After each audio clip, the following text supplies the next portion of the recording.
वालेकुम मेरे अजीज़ हमवतनों। First of all I hope and pray कि आप सब लोग खैरियत से होंगे। पाकिस्तान में आपका टाइम बहुत अच्छा गुजर रहा होगा। इससे पहले कि जी आज का वीलॉग स्टार्ट किया जाए, मेरी आपसे रिक्वेस्ट होगी कि आप हमारे चैनल को लाइक, कमेंट, शेयर और सब्सक्राइब करना मत भूलिएगा। अपने सोशल मीडिया प्लेटफॉर्म पे इसको शेयर कर दिया करें, कमेंट कर दिया करें, ताकि जो भी आपकी राय है, जो भी आपकी इन्फॉर्मेशन है, जो भी आप मालूमात लेना चाहते हैं, उसके ऊपर हम मज़ीद बेहतर वीलॉग बना सकें। जैसे कि पिछले कुछ वीलॉग्स में मैंने सेल्फ़ स्पॉन्सर्ड वीज़ा के ऊपर कुछ वीलॉग किए थे और बेसिकली मैंने आपको ये बताया था कि आप अपने आप को ही सेल्फ़ स्पॉन्सर्ड कैसे कर सकते हैं, या अगर आपने वीज़ा लेना है इंग्लैंड का तो आप अपने आप को ही कैसे अपनी कंपनी से वीज़ा दिलवा सकते हैं। इसके ऊपर वैसे तो बहुत सारी इन्फॉर्मेशन आपको ऑनलाइन भी मिल जाएगी, लेकिन कुछ ऐसी मिथ्स हैं जिनका क्लियर जवाब आपको नहीं मिलता है। तो आज के वीलॉग में हम सिर्फ उन 4-5 चीज़ों के ऊपर बात करेंगे जिसके ऊपर लोग बहुत क्वेश्चन करते हैं कि जी अगर मैं सेल्फ स्पॉन्सर्ड वीज़ा लूँगा तो मुझे क्या-क्या प्रॉब्लम पेश आ सकते हैं। सबसे पहला ये है कि जी अगर आप सेल्फ स्पॉन्सर्ड वीज़ा लेना चाहते हैं कि अगर आपने कोई पार्टनर ऐड किया है तो वो सिर्फ एक कंपनी हाउस की रिक्वायरमेंट है कि अगर आप आउट ऑफ इंग्लैंड हैं तो आपकी कंपनी में एक शेयर होल्डर होना चाहिए जो ब्रिटिश नेशनल हो। उसका मतलब ये बिल्कुल भी नहीं है कि वो कंपनी में शेयर होल्डर या इक्विटी होल्डर होगा। That is something else. और सेल्फ स्पॉन्सर्ड वीज़ा में अगर आपके पास ब्रिटिश नेशनल स्पॉन्सरशिप नहीं है या आपका डायरेक्टर नहीं है तो वो मैं भी अरेंज करके दे सकता हूँ आपको। आपकी कंपनी में एक प्रॉपर शेयर होल्डर होगा बट इक्विटी होल्डर नहीं होगा।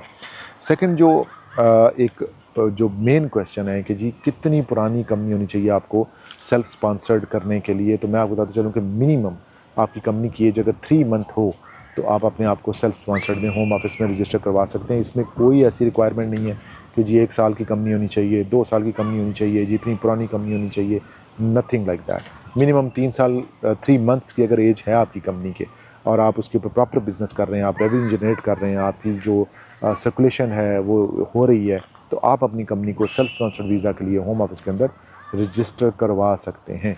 फिर जी एक और मिथ है जी कि जी हम बैंक अकाउंट कैसे खोलेंगे। देखें जी, बैंक अकाउंट जो है ना, कोई भी ऐसा बैंक अकाउंट जो आपको कंपनी का अकाउंट खोलने में अलाउ करता है, आप उसका बैंक अकाउंट यूज़ कर सकते हैं।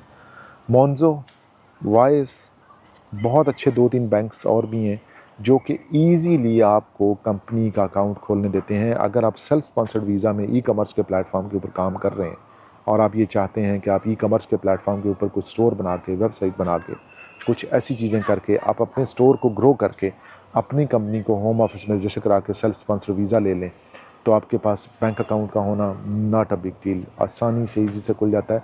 और अगर कोई बैंक अकाउंट खोलने में मसला आ रहा है तो आप मुझसे रब्ता कर सकते हैं। अगला जो एक पॉइंट है कि जी लोग अक्सर पूछते हैं कि जी इसमें ख़र्चा कितना आएगा।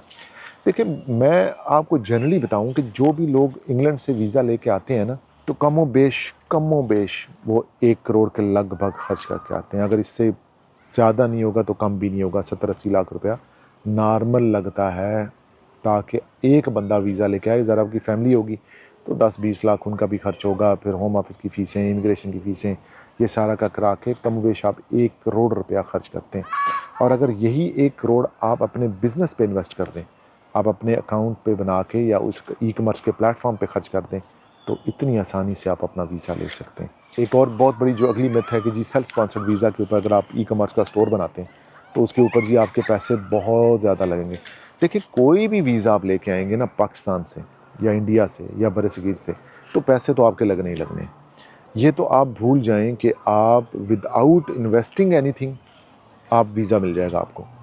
क्योंकि मैंने बताया कि यहाँ पे इंग्लैंड में स्पेशली जो वीज़ाज़ हैं they are more than a business than a visa. तो ज़रा लोगों ने यहाँ पे उसको एज अ बिज़नेस रखा हुआ है और बिज़नेस के तौर पे ही वो उसको डील करते हैं और बिज़नेस के तौर पे ही आपको प्रेजेंट किया जाता है। आप सिर्फ एक क्लाइंट के तौर पे होते हैं और अगर आप समझते हैं कि आप पैसा लगाए बगैर इंग्लैंड आ जाएंगे तो ये नेक्स्ट टू इम्पॉसिबल है, बिल्कुल भूल जाएं, नामुमकिन है। पैसा आपको ज़रूर लगाना पड़ेगा।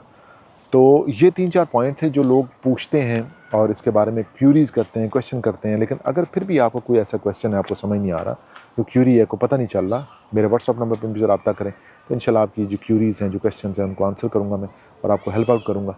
नेक्स्ट वीलॉग तक मुझे इजाज़त दें, बट चैनल को लाइक, कमेंट, शेयर और सब्सक्राइब करना मत भूलिएगा। Take care of yourself. अल्लाह हाफ़िज़।